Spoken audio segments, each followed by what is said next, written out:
절입니다. 찾으신 줄 알고 교독하겠습니다. 1절 제가 있습니다.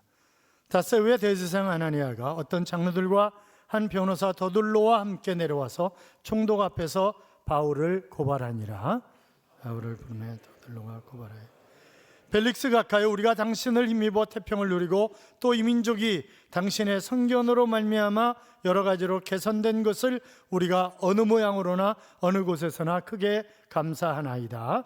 당신을 더 괴롭게 아니하려 하여 우리가 대강 여짜옵나니 관용하여 들으시기를.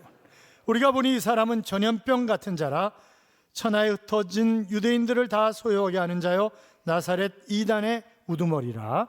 그가 또 성전을 더럽게 하라. 우리가 잡아싸우니 당신이 친히 그를 신문하시면 우리가 고발하는 이 모든 일을 아실 수 있나이다 하니, 유대인들도 이에 참가하여 이 말이 옳다 주장하니라. 아멘. 같이 인사하겠습니다. 주의 이름으로 잘 될 것입니다. 더 잘 될 것입니다. 끝없이 잘 될 것입니다. 아멘. 좋은 날씨 예배 자리에 함께 하신 여러분, 이 한 주간도 하나님 동행하심으로 행복한 잘 되는 한 주간의 삶이 될 줄로 믿습니다. 미국의 백화점을 운영하던 스튜어드라고 하는 분이 계십니다.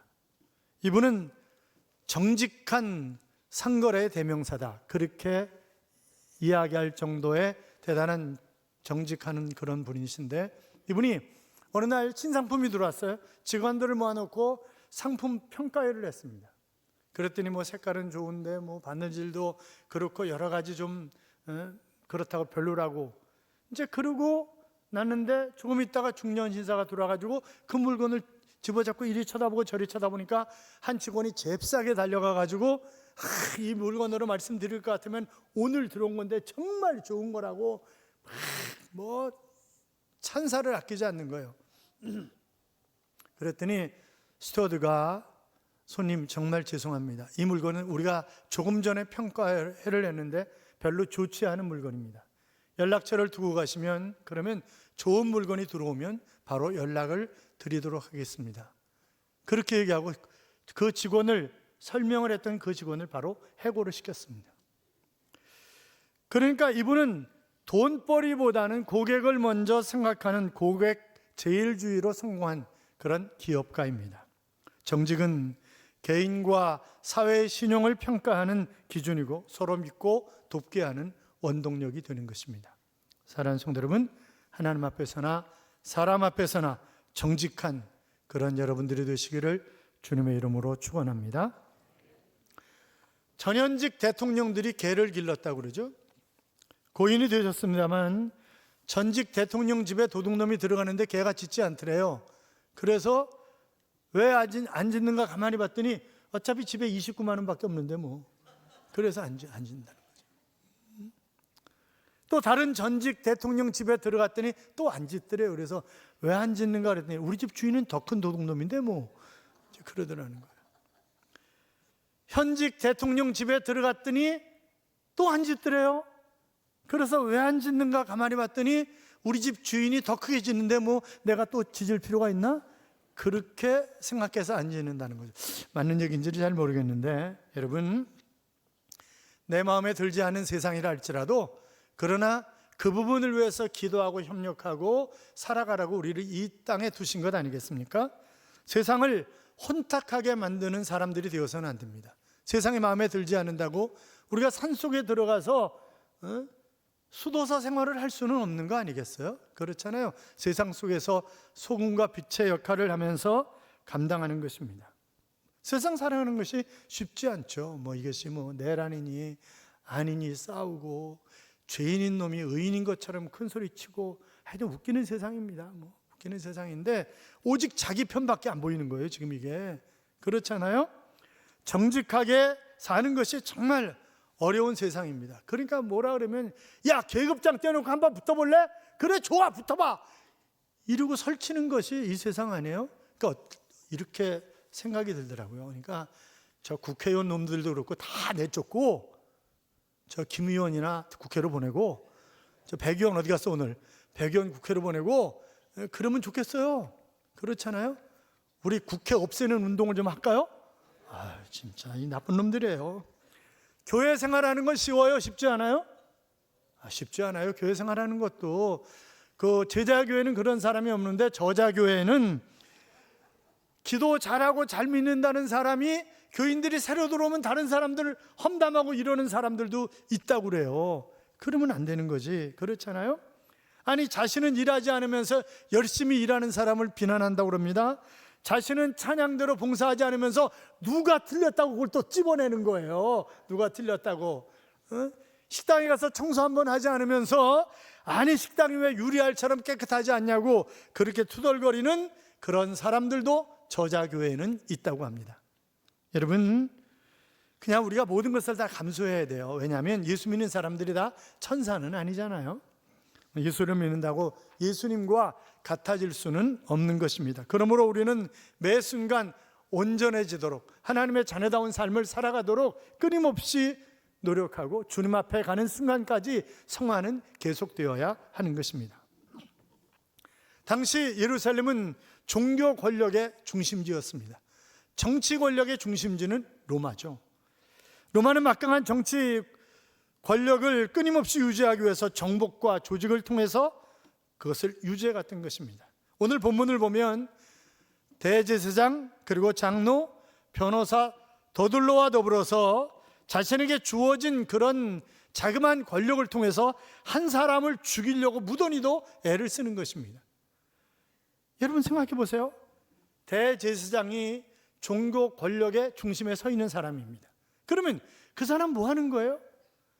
하나님과 인간 사이에 화해 역할을 하는 거예요. 그렇잖아요. 어떻게 해서든지 화해와 용서를 구하고 또 다른 사명을 하나님 앞에 받아서 백성들에게 전하는 그런 역할을 해야 하는 사람인데, 성전에서 예배를 집례하고 인간을 대표해서 하나님과 이런저런 그런 교제를 하는 그런 사람 아니겠습니까? 그런데 그도 바울이 죄가 없다는 거 너무나 잘 알아요. 하지만 저 인간 살아있으면 계속 우리를 난타하고 이럴 터인데 차라리 빨리 죽여 없애는 것이 낫겠다, 그렇게 생각을 하는 것입니다. 그래서 장로들과 더불어서 이 변호사 더둘로를 함께 동원하는 것입니다. 변호사인 더둘로는 훈련받고 경험이 많은 전문 법률가 아니겠습니까? 그런데 이 인간이 총독에게 아첨을 합니다. 자기 민족에게 평안과 개선을 주었다는 거죠. 유대인의 감사의 대상이 아니라 혐오의 대상인데, 그런데 목적을 위해서 권력에 아부하는 것입니다. 권력을 최대한 이용하는 거죠. 그도 총독 벨릭스가 결단급 평화주의자가 아니라 불화의 조성자라고 하는 사실을 너무나 잘 알고 있었습니다. 그런데도 3절 봐요. 3절 같이 읽겠습니다. 벨릭스가 가요. 우리가 당신을 힘입어 태평을 누리고 또 이 민족이 당신의 선견으로 말미암아 여러 가지로 개선된 것을 우리가 어느 모양으로나 어느 곳에서나 크게 감사하나이다. 아멘. 여기 개선이라고 하는 단어는 매우 가치 있는 행위라고 하는 그런 의미의 단어입니다. 그러니까 로마 정부 때문에 유대 나라가 발전하게 된 것, 이것을 무척 감사하게 여긴다고 하는 그런 말이죠. 이는 마치 우리가 일본에게 36년간 압제를 당했는데, 그런데 친일파들이 오히려 일본을 극찬하는 것과 마찬가지입니다. 어느 해인가 모 대학의 한 교수가 바로 일본이 아니면 이 조선이 러시아에게 먹혔을 것이고, 바로 스탈린의 분열 정책으로 소수민족이 되어서 여기저기 흩어졌을 것이라고 그렇게 주장을 했고, 또 일본이 우리나라를 근대화를 시켜준 그런 나라이기 때문에 대단히 고맙게 생각해야 된다라고 일본을 미화했던 적이 있어서 나라가 난리 났던 그런 때가 있었습니다. 여러분, 우리 민족이 어떤 민족입니까? 우리 민족은 일본보다 10년 이상 늦게 출발한 그런 반도체와 컴퓨터, IT 산업 이 급성장은 눈여겨볼 만한 그런 세계적인 것들이죠. 삼성전자가 단일 회사로서 100억 이상의 수입을 올린 것은 벌써 오래된 얘기고, 그해 일본의 모든 전자회사를 다 합친 것보다 삼성 하나가 수입이 더 많았습니다. 물론 유대 종교지도자들의 사주를 받은 변호사 더둘로의 이 말이 마치 한 교수와 같은 그런 논리입니다만 오로지 로마 총독의 환심을 사서 바울에게 불리한 판결을 받아내려고 지금 아첨을 하고 있는, 아니 민족적 양심을 팔아버린 그런 매국노다, 그렇게도 얘기할 수 있을 것입니다. 배운 지식을 가지고 바울을 죽이기 위해서 기소하는 것입니다. 죄목이 첫째는 정치적 죄목입니다. 유대인을 소욕해 했다는 거죠. 둘째는 메시아 운동을 하는 나사렛 그 땅의 괴수라고 하는 것이고, 셋째는 성전을 더럽혔다고 하는 그런 죄목이었습니다. 에베소 사람인 드로비머를 금지된 경내까지 끌고 들어갔다고 하는 것인데, 자, 그러니까 종교적으로나 정치적으로나 마땅히 사형을 내리는 것이 옳다라고 하는 그런 주장이겠죠. 거기에 유대인들이 동조합니다. 여러분, 늘 말씀드리는 것처럼 민주주의는 그냥 민주주의가 되는 게 아닙니다. 국민의 민도가 높아야 민주주의가 되는 거지, 그냥 민주주의가 되는 건 아니에요. 무지한 백성들이 선동에 따라갑니다. 지금 우리 정치적인 상황을 보세요. 그냥 선동하는 놈들을 따라가는 거예요. 그냥 매스컴의 조작에 부안해동하는 것입니다. 타락한 종교인, 돈에 팔린 직업인, 어리석은 대중을 잘 보여주는 것이 바로 오늘 본문의 내용입니다. 자, 그러나 우리가 살아있는 동안 그런 세상에서 함께 살아갈 수밖에 없기 때문에 주어진 삶의 현장 속에서 바로 어떻게든지 우리가 주님을 위해서 아름답게 쓰임받는 그런 삶을 살아야 하는 것입니다. 내가 만약 권력이 있으면, 지식이 있으면, 명예가 있으면, 부가 있으면 그것 가지고 가장 고귀하고 가치 있게 하나님의 영광을 위해서 쓰는 것입니다. 저는 늘 기도하는 것처럼 교회에서 좋은 정치인, 경제인, 군인들이 나오기를 간절히 열망하는 것입니다. 사병이 교회 가자고 하는 것과 사단장, 연대장이 교회 가자는 것은 다른 효과가 있는 것입니다. 의사가 교회 가자고 하는 것과 환자가 교회 가자고 하는 것은 조금 다르게 느껴지는 것 아니겠어요? 여러분 생각해 보세요. 만약 우리나라의 대통령이 정말 믿음이 좋아가지고 제자교회에 나온다면 교회는 절로 부흥될 것입니다. 카터가 다녔던 교회가 세계에서 가장 부흥한 그런 교회 가운데 하나로 알려진 것처럼 그러지 않겠어요? 그렇잖아요. 좋은 권력과 부를 가지고 하나님의 나라를 위해서 사용되면 얼마나 좋겠습니까? 더들로가 말한 것처럼 하나님께 쓰임받으면 복음은 마치 전염병처럼 퍼져갑니다. 그러나 전염병은 사람을 죽이지만 복음은요, 사람을 살리는 것 아니겠습니까? 사람의 영혼을 새롭게 변화시킨단 말이죠. 여러분, 그가 말한 것처럼 보잘것없는 작은 시골 동네 나사렛에서 시작된 복음이 세계를 정복해 나가는 것입니다. 세계 모든 종교는 그 발생 지역을 거의 벗어나지 못합니다. 그래서 불교와 유교는 동양권을 벗어나지 못합니다. 회교는요, 중동을 벗어나지 못합니다. 그러나 그들이 나사렛 예수라고 그 지역에 묶어놓았던 기독교는 세계적인 종교가 되었습니다. 로마와 예루살렘의 권력이 합한 막강한 세력도 지배해버리고 마는 것입니다. 그러므로 우리가 살아있는 세상이 더럽고 추하다 할지라도 우리는 그 가운데서 담대하게 복음을 전하며 살아야 합니다. 지금 바울은 거대한 세력 앞에서 주눅들지 아니하고 최선을 다해서 생명을 걸고 복음을 전하는 것입니다.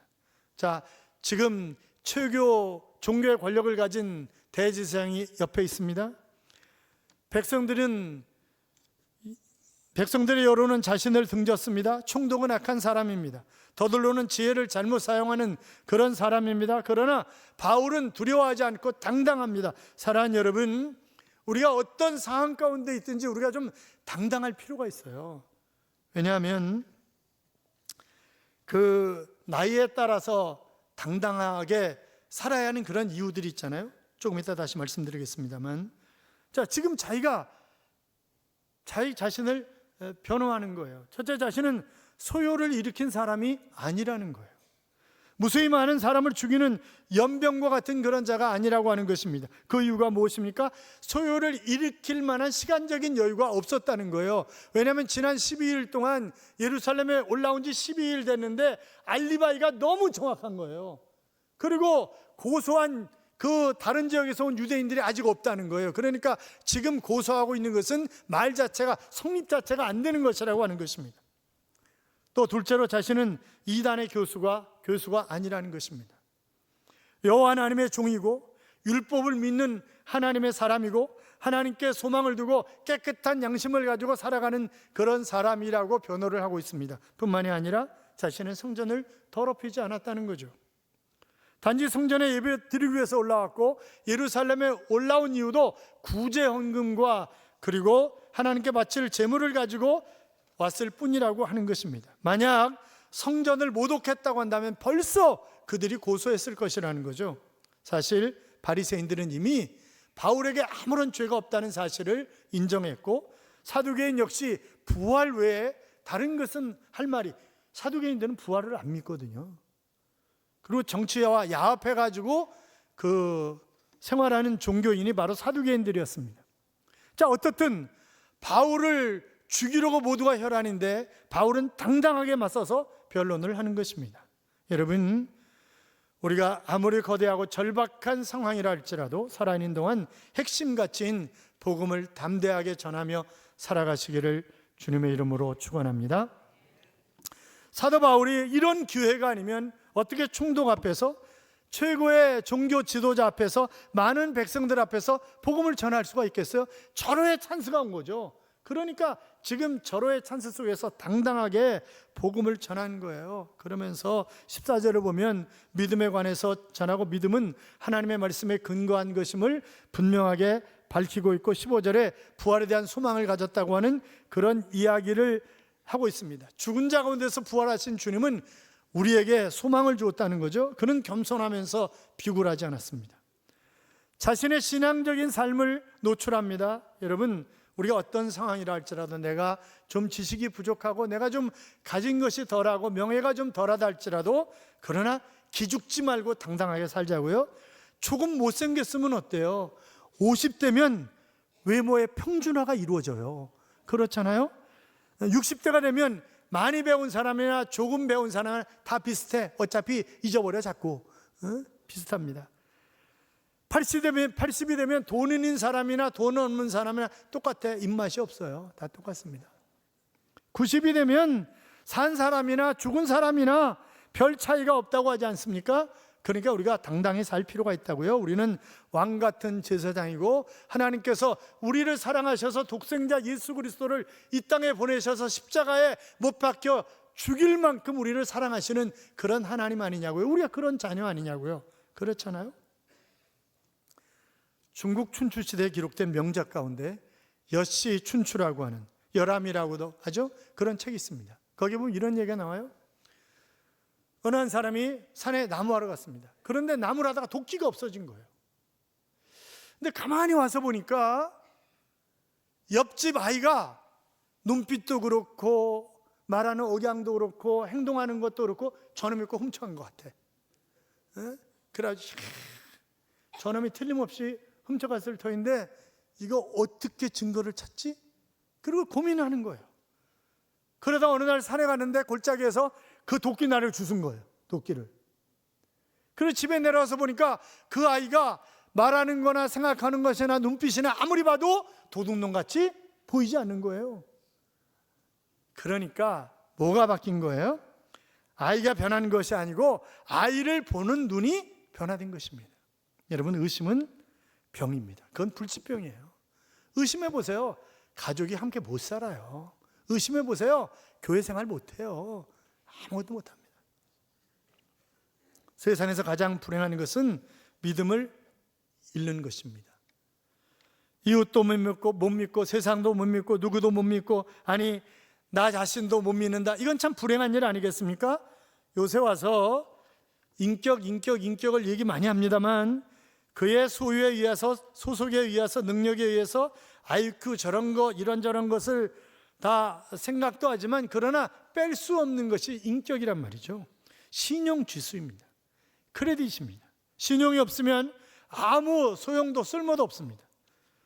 여러분, 공산주의가 왜 무너졌습니까? 물론 여러 가지로 얘기할 수 있지만 아주 간단하게 그들은 믿지를 않습니다. 기술도 있고 자본도 있고 다 있는데 신용이 없는 거예요. 못 믿는 거예요.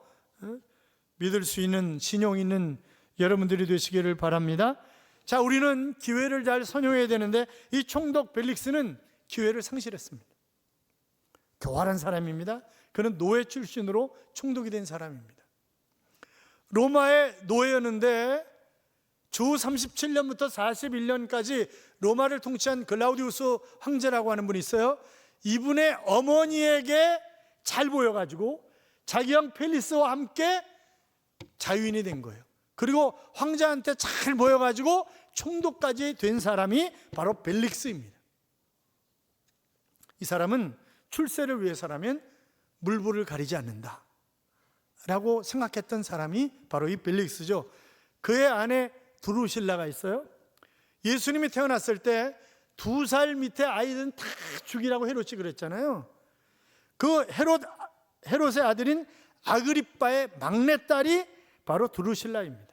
그런데 얼굴이 너무 이쁜 거야. 여러분처럼 얼굴이 너무 이뻐가지고 16살에 시집을 갔는데 에메사의 왕 아시스의 아내가 되었습니다. 그런데 야심이 커서 자기 남편을 버리고 벨릭스와 결혼을 한 것입니다. 그래서 역사가들은 벨릭스는 드루실라의 얼굴을 샀고 드루실라는 얼굴을 팔아서 벨릭스의 권력과 돈을 샀다, 그렇게 기록하고 있습니다. 자, 바울은 이들에게 복음을 전했습니다. 하나님이 그들에게 기회를 주신 것이죠. 그런데 예수 믿는 도를 의와 절제와 심판을 24절 25절에 보면 전하는데 받아들이지 않는 것입니다. 미루다가 구원받을 기회를 상실한 거죠. 여러분, 미루는 사람만큼 미련하고 미래가 없는 사람이 없습니다. 마땅히 해야 할 의무를 미뤄버린 것입니다. 지금 21절에 보면 바울이 고소를 당하고 있는 이유가 부활 때문이다 그랬어요. 이 도에 대해서 그런데 집요하게 바울을 죽이려고 하지만 이미 총독이 바울이 죄가 없다는 걸 너무 잘 알아요. 22절에 보면 이미 이 사실을 천부장 루시아가 알려줬어요. 자, 그러면 무죄 판결을 내려야 되잖아요. 판결을 안 내려요. 2년 동안. 왜? 유대인들이 지금 고소를 했는데 이 유대인들의 환심을 사기 위한 것이 첫 번째였고, 두 번째는 바울이 돈이 있다는 걸 알았어요. 그러니까 어떻게 해요? 뇌물을 좀 받아볼까, 이래가지고 2년 동안 재판을 하지 않는 거예요. 그리고 바울에게 어느 정도의 자유를 주는 거예요. 친구도 만나고 다 할 수 있도록 자유를 주는 것입니다. 그런데 여러분, 권력이 영원합니까? 아니요, 권력은 영원하지 않아요. 우리가 지금까지 대통령들을 쭉 봐왔잖아요. 영원해요? 아니요, 영원하지 않아요. 총에 맞아 죽고 백담사에 가고 하여튼 또 원치 않는 곳에 들어가서 앉아있고, 이번 대통령은 또 어떻게 되실지 모르겠네. 하여튼 권력이 영원한 것 아니에요. 이 사람은요, 곧 쫓겨납니다. 곧 쫓겨나. 역사가들에 의하면 벨릭스의 무능과 잔인함으로 로마 백성들이 고소를 했고, 결국 로마 황제에 의해서 결국 파면을 당했는데 다행히 사형은 면하고, 그리고 아주 초라하게 살았다고 그렇게 알려져 있습니다. 좋은 지위에서 예수님을 영접해서 탕류를 깨끗한 물로 바꿨으면 얼마나 좋았겠어요. 그렇잖아요. 그의 아내는 어떻게 되었을까요? 부도덕하게 살다가 베스비우스 화산 폭발 때 용암에 깔려서 죽었습니다. 사랑하는 여러분, 주님께서 나를 쓰시고자 하시는 그런 기회를 주셨을 때 우리는 그 기회를 상실하지 말아야 합니다. 기도의 기회, 회개할 기회, 쓰임받을 기회, 직무에 충실할 기회, 이런저런 기회를 하나님이 주신다고요. 그냥 막무가내로 하나님이 얘기하지 않으세요. 은혜 받을 기회가 있는 것이고, 그렇잖아요. 아직까지 예수 그리스도를 구주와 주님으로 영접하지 못한 분이 있다고 한다면 주님을 영접하는 귀한 날이 되시기 바랍니다. 마시멜로 이야기라는 책의 서문에 재미있는 이런 이야기가 있습니다. 햇살 뜨거운 어느 여름날 오후에 개구리 3마리가 큰 나무 잎사귀에 앉아가지고 물에 떠내려가고 있었어요. 그런데 가운데쯤 왔을 때 개구리 한 마리가 벌떡 일어서더니 너무 더워, 나 물속에 뛰어들어갈 거야 그랬어요. 그러면 3마리 중에 한 마리가 일어서서 그렇게 얘기를 했어요. 그러면 지금 나무 잎사귀에 개구리 몇 마리 앉아 있을까요? 왜 대답을 안 해요? 몇 마리 앉아 있냐고요? 2마리 같으면 물어보지도 않아요. 3마리 그대로 있는 거예요. 왜? 말만 하는 거지, 말만. 아, 너무 더워, 나 물에 뛰어들어갈까? 그리고 가만히 있는 거예요, 그냥. 여러분, 신앙생활도 마찬가지예요. 내가 성경 읽고 찬송을 부르다가 기도하다가 말씀을 듣다가 내가 이렇게 살면 안 되지, 이렇게 살아야지, 정말 주를 위해서 아름답게 문 밖에 나가면 잊어버려. 똑같은 거지 뭐. 그렇잖아요. 똑같은 거 아니에요? 사랑하는 성도 여러분, 기회가 있을 때 담대하게 그 기회를 하나님의 영광을 위해 사용하십시오. 우리가 가진 것 영원토록 있는 것 아닙니다. 무엇인가 있어서 가치 있게 쓰임 받을 수 있을 때 그 기회에 하나님 앞에 이익을 남기는 자로 담대하게 사셔서 훗날 잘하였다고 칭찬을 받으며 주님이 재림하실 때 10고을 차지하는 그런 복 있는 하나님의 자녀가 되시기를 주님의 이름으로 축원합니다. 이런 찬양이 있어요. 예수는 내 힘이요 나의 기쁨 내 참 소망, 그의 이름 생명이 내 삶의 이유라. 내가 사나 죽으나 그 이름을 위하여 내 모든 것 다 드리니 나를 받으소서. 오직 주만 따라갑니다. 오직 주만 높임을 받으소서. 내 평생에 그 이름을, 그의 선하심을 세상에 노래합니다 라고 하는 그런 찬양입니다. 여러분, 그렇습니다. 주님이 우리의 힘입니다. 우리의 기쁨이고 우리의 소망이십니다. 바로 그 예수님을 위해서 살라고 우리를 이 땅에 두셨습니다. 그런데 힘들고 어려우면 마치 자라처럼 목이 쑥 들어갔다가 또 아니면 나왔다가 그런 삶을 우리가 언제까지 살아가시겠습니까? 멋지게 하나님의 영광을 위하여 어떤 상황 속에서든지 담대하게 쓰임받는 그런 삶이 우리 모두의 삶이 될 수 있기를 주님의 이름으로 축복합니다.